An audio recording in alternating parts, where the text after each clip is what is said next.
오늘부터 이제 우리가 사사기를 시작하는데요. 사사기도 마찬가지로 이스라엘의 한 역사를 다루고 있는 어떤 역사서로도 볼 수 있는 부분들이 있습니다. 기본적으로 이 사사기가 담아내고 있는 이스라엘 역사의 한 파트가 그러니까 어떤 구간은 여호수아가 죽고 난 이후부터 왕이 세워지기 전까지의 이야기를 좀 다루고 있죠. 그러니까 여호수아서를 마치고 이제 여호수아가 죽은 이후부터 사무엘서에서 왕이 세워지기 그 전까지의 이스라엘의 역사를 좀 담아내고 있습니다. 기본적으로는 여호수아 죽음 이후에 이제 계속되어지는 정복 전쟁에 관한 이야기로 사사기가 시작이 좀 되어집니다. 그래서 이 정복 전쟁 남아 있는 그 기업으로 받은 땅을 어떻게 이제 차지할 것인가에 관한 이야기를 하면서 누가 먼저 이 전쟁을 시작할 것인가에 관한 논의가 일어나게 되어지고요. 그것을 이제 하나님 앞에 질문하게 되어집니다. 그러니까 누가 먼저 이 일을 행해야 되겠습니까라고 하나님께 질문했을 때에 하나님께서 유다가 먼저 가라고 이야기를 하십니다. 그러니까 이제 유다는 그의 형제였던 시므온, 둘은 이제 같은 어머니를 갖고 있었죠. 두 형제가 함께 연합하여서 그 일을 이제 시작하게 되어지는 것으로 사사기는 이제 출발하고 있는 모습을 좀 보이게 되어집니다. 그리고 쭉 이제 전체적으로 사사기 1장이 사실은 사사기 2장까지 넘어가게 되어지는데 사사기 1장이 다루고 있는 것은 이들이 어떻게 그들의 기업으로 받은 땅을 이제 정복해 나가는가에 관한 이야기를 다루고 있는 것처럼 기록이 되어집니다. 유다와 시므온에 관한 이야기가 4절로부터 쭉 좀 꽤 긴 절까지 그러니까 한 20절까지 이어지는 것 같아요. 근데 그 중간중간에 굉장히 많은 전투들에 관한 기록들이 등장합니다. 뭐 배색에 관한 이야기가 4절로부터 7절까지, 그다음에 예루살렘에 대한 이야기가 8절, 그리고 기타 또 전투들에 관한 게 9절, 헤브론이 10절, 기럇 세벨이라고 하는 지역과의 그 전투가 11절, 그리고 이미 한번 등장했던 그 갈렙의 사위가 되어지는 온니엘에 관한 이야기가 12절로부터 15절까지 잠깐 기록되고요. 또 모세의 장인에 관한 기록도 16절에 좀 삽입이 되어 있습니다. 그리고 나서 스밧 전투가 17절에, 가사와 아스글론과 에그론 전투가 18절에, 그리고 산지와 또 그들의 남겨진 골짜기에 관한 이야기가 19절에, 헤브론이 20절에, 이런 식으로 여러 가지 유다와 시므온이 했던 그 전투에 관한 기록들이 쭉 이제 나열되는 형식으로 등장하고 있고요. 그리고 난 다음에 이제 베냐민 자손에 관한 이야기가 21절에, 그리고 요셉 자손에 관한 이야기가 또 등장하는데 그것이 26절까지 이어집니다. 근데 요셉 아니죠. 27절까지 죄송합니다. 29절까지 이어지게 되어지는데요. 요셉 자손이 기본적으로는 함께 전투한 것처럼 이제 베델 전투와 루스라고 하는 지역에 관한 이야기가 먼저 등장하고 난 이후에 므낫세에 관한 이야기가 27절과 28절, 에브라임에 관한 이야기가 29절에 등장합니다. 스불론이 30절에, 아셀이 31절부터 32절에, 납달리가 33절에, 그리고 단에 관한 이야기가 등장하는데 34절부터 36절에 기록이 되어져 있습니다. 이 부분을 다 살펴보는 것이 뭐 의미가 있겠지만 몇 번 반복해서 말씀드리지만 사실 이스라엘에게 의미가 있었던 것만큼 우리에게 이 지역들을 정복한 이야기가 큰 의미가 있지 않기 때문에 이처럼 이들이 전투를 벌였고 어느 지역을 어떻게 했더라라고 하는 이야기가 우리에게는 사실 직접적인 어떤 큰 이렇게 감동이라든가 아니면 어떤 영향력을 행사하지 못하는 것은 너무나 분명해 보입니다. 그럼에도 불구하고 사사기 1장에서 담아내고 있는 이 정복 전쟁에 관한 이야기를 통해서 우리는 하나님께서 우리에게 전하고자 하시는 그 메시지를 좀 발견해낼 수 있으면 좋을 것 같은데요. 우선 1장을 이런 어떤 전투의 나열로 바라봤을 때에 이 사사기를 기록하고 있는 사사기의 저자가 이 이스라엘이 행했던 이 나머지 정복 전쟁을 기록하면서 거기에 좀 포커스를 두고 있는 부분들이 명확하게 드러나는 것을 좀 보게 되어집니다. 보다 보면 이제 어떤 부분들이 주목되게 되냐면 이스라엘 가운데 남겨져 있는 이방인들을 언급하는데 조금 더 포커스를 두고 있다는 생각을 하게 되는 거예요. 단순히 전투를 행했더라가 아니라 이 전투 이후에 이들 가운데 남겨진 이방인들이 있었더라라고 하는 것에 좀 주목하게 되어지는데 후반부로 가게 되면 쫓아내지 못하였다라고 하는 이야기를 계속 반복해서 거기에만 이제 주목을 하고 있는 것처럼 보여집니다. 시작 이제 유다와 시므온 같은 경우에는 그들이 어떻게 전쟁을 벌이면서 승리했더라는 것에 좀 포커스를 맞추는 것처럼 보여졌지만 그러나 결국 이 사사기 저자가 1장에서 계속 보여주고자 하는 것은 무엇이냐면 이들이 각기 기업으로 받은 땅에 나가서 그 기업을 차지하려고 할 때에 다 차지하지 못하고 남겨놓은 족속들이 있었더라. 다시 얘기하면 단순히 남겨놓은 족속이 있었더라에게만 포커스를 두는 것이 아니라 이들과 함께 하고 있는 이방인들이 있었더라라고 하는 것이 1장이 주고자 하는 가장 어떻게 보면 굵직한 선인 것 같아요. 그 관점에서 다시 한번 보자면 이제 어떻게 볼 수 있냐면 베색의 전투의 이야기가 잠깐 등장할 때에 이 아도니 베색이라고 하는 사람이 이 이스라엘과 함께 동행했지만 나중에 예루살렘에서 죽었다라고 하는 이야기를 그냥 쓱 집어넣어 버립니다. 근데 그리고 난 다음에 이야기가 좀 흘러가다가 모세의 장인이 갑자기 등장을 해요. 그 유다와 시몬 이야기 가운데서. 유다와 시몬 이야기에서 모세의 장인이 갑자기 왜 등장했을까에 대해서 좀 생각을 해보는데 그들에게 주었던 약속에 대한 부분으로도 해석할 수 있지만 그러나 결국 16절 끝에 보게 되면 그 백성 중에 거주하니라라고 하는 것이 키포인트인 것 같아요. 그러니까 모세의 장인, 그러니까 모세의 장인은 이 이스라엘 족속에 속한 사람이 아니었죠. 그럼에도 불구하고 이들과 함께 거주하게 된 이유에 대한 설명을 이렇게 삽입해 놓고 있는 거거든요. 그러니까 이스라엘 공동체 가운데 어떻게 이방 사람이 함께 거주하고 있는가라고 하는 부분들을 기록하기 위해서 이 이야기를 하고 있는 것처럼 좀 보여지고요. 그리고 또 어느 부분을 볼 수 있냐면 요셉의 자손에 관한 이야기를 기록하다가 23절 보시면 요셉의 가문이 베델을 정탐하게 하는데 그 성읍의 본 이름은 루스라라고 하면서 이 성읍이 왜 루스가 되었는지에 관한 이야기를 이제 풀어가기 시작합니다. 그 성읍에서 한 사람이 나왔는데 그 한 사람에게 뭐라고 얘기하냐면 그 성읍의 그러니까 입구를 알려달라고 이야기를 해요.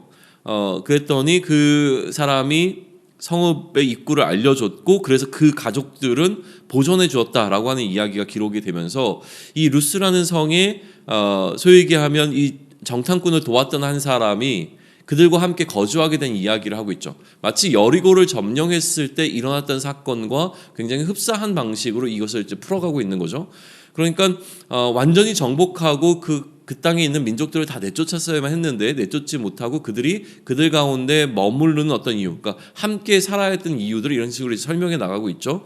그리고 난 다음에 이제 므낫세, 에브라임, 스불론, 아셀, 납달리, 단 계속 이어지는 이 내용 가운데서 그들이 쫓아내지 못하였기 때문에 거주하였더라 이런 이야기가 반복되면서 기록이 됩니다. 결국 사사기 1장에서 이제 이 사사기의 기자가 보여주고자 하는 것은 무엇이냐면 어떻게 이스라엘 공동체 가운데 이방 민족들이 함께 거주하게 되었는가라고 하는 것을 다 그 케이스별로 설명해주고 있다는 느낌을 좀 받게 되는 거죠. 자, 그럼 여기에 이렇게 주목을 하게 되면 우리는 어떤 것을 또 기억해내야 되냐면 여호수아서를 마치면서 여호수아가 마지막에 세 그룹으로 나누어서 어떤 메시지를 좀 전하는 장면이 있었거든요.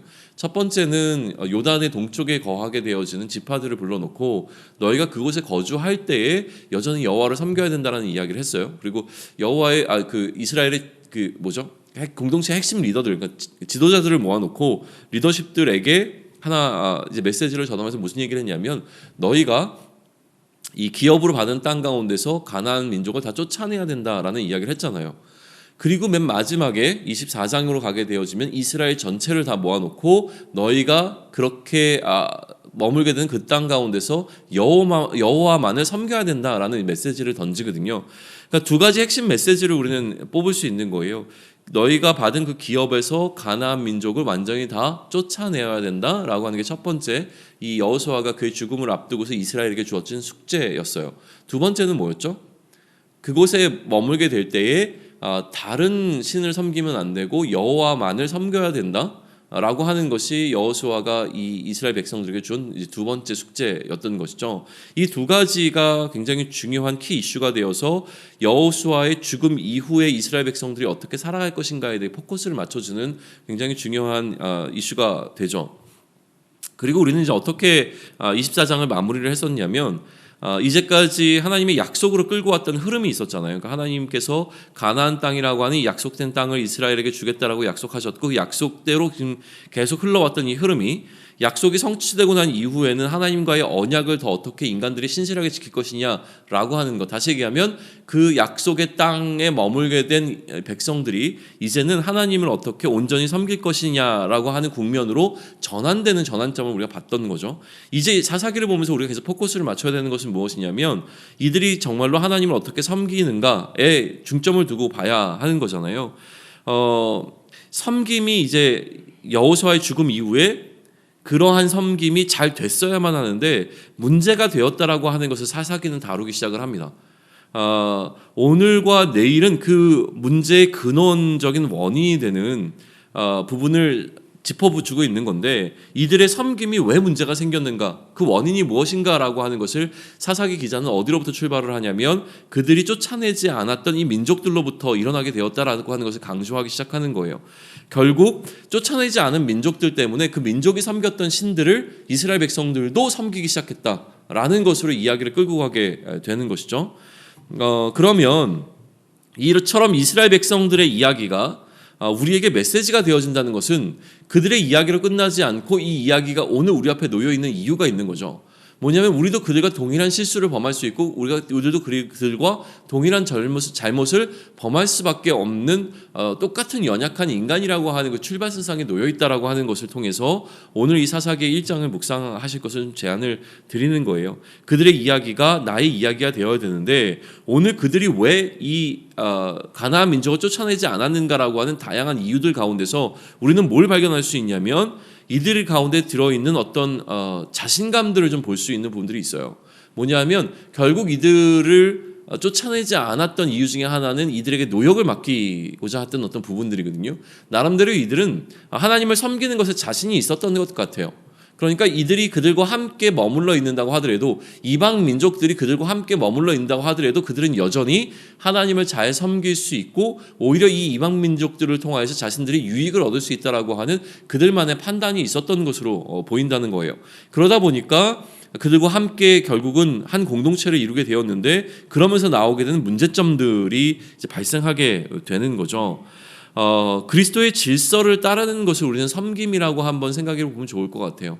그 약속의 땅에서 여호와만을 섬긴다라고 하는 것을 오늘 우리가 지금 말하고 있는 우리의 언어로 바꿔서 이야기를 하자면 결국 하나님만 섬긴다는 것은 그 하나님께서 세우신 그리스도께서 우리에게 말씀하시는 그 질서대로 따라 살아가는 것이라고 우리가 다시 한번 재정의를 내린다고 한다면, 그러면 그리스도의 질서를 따르고자 하는 우리들에게, 하나님만을 섬기고자 하는 우리들에게 일어나게 되어지는 하나님만을 섬기지 않고 다른 것을 섬기게 되는 이슈는 뭐겠냐는 거예요. 하나님만을 섬긴다는 것이 그리스도의 질서를 따른다는 것이라면 하나님을 섬기지 않고 다른 신들을 따른다는 것은 다른 신들이 이야기하는 다른 질서를 따르는 것으로 이해할 수 있거든요. 그러니까 하나님의 질서를 따르지 않고 우리 안에 다른 질서를 따르게 되어지는, 다른 신을 섬기게 되어지는 일들이 발생하는 그 원인이 과연 무엇인가에 대해서 좀 생각해 보실 필요가 있습니다.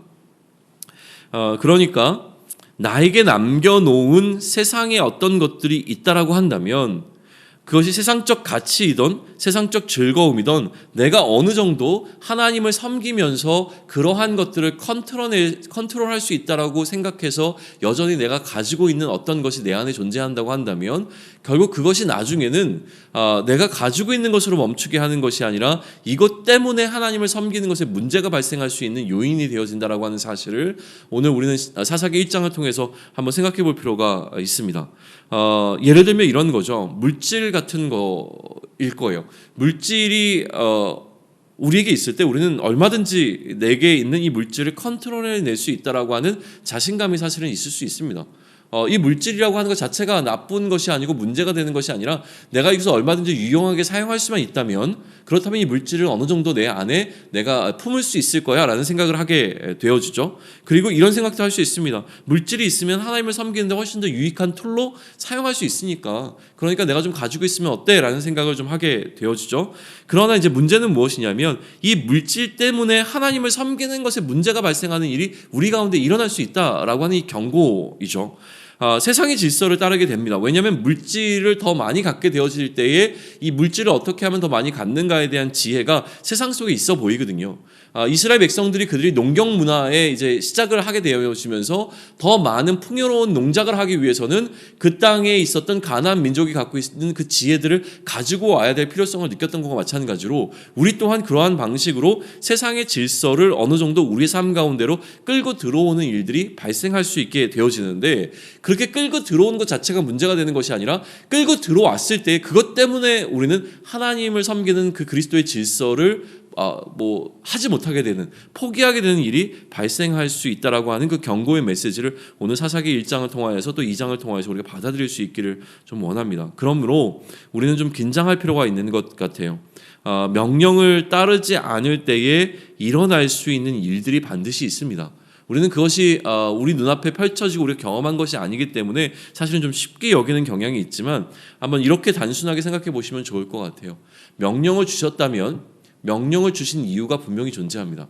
하나님께서 명령을 주셨다면 그 명령은 아무 의미 없는 것이 아니라, 또 우리를 힘들게 하고 어렵게 하기 위해서 주신 것이 아니라 그 명령에 담겨 있는 하나님의 깊으신 뜻이 있다라고 하는 사실을 우리는 좀 먼저 인정할 필요가 있다는 거예요. 하나님께서 여호수아를 통하여서 이스라엘 백성들에게 말씀하십니다. 그 땅에 있는 그 가나안 민족을 전부 다 내쫓아내야만 해.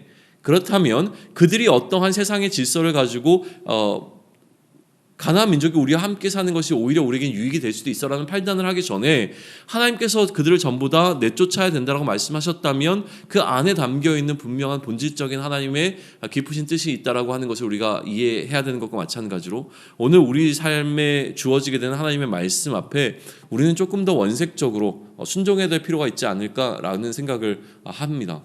왜냐하면 하나님께서 명령을 주셨을 때 그 명령이 나에게 어떠한 의미가 있는지를 우리가 명확하게 이해하지 못한다고 할지라도, 오늘 나에게 하나님께서 말씀 가운데 도전하시고 그것으로 인해서 나에게 말씀하신다면 우리는 먼저 그 말씀에 순종해야 될 필요가 있다는 것이죠.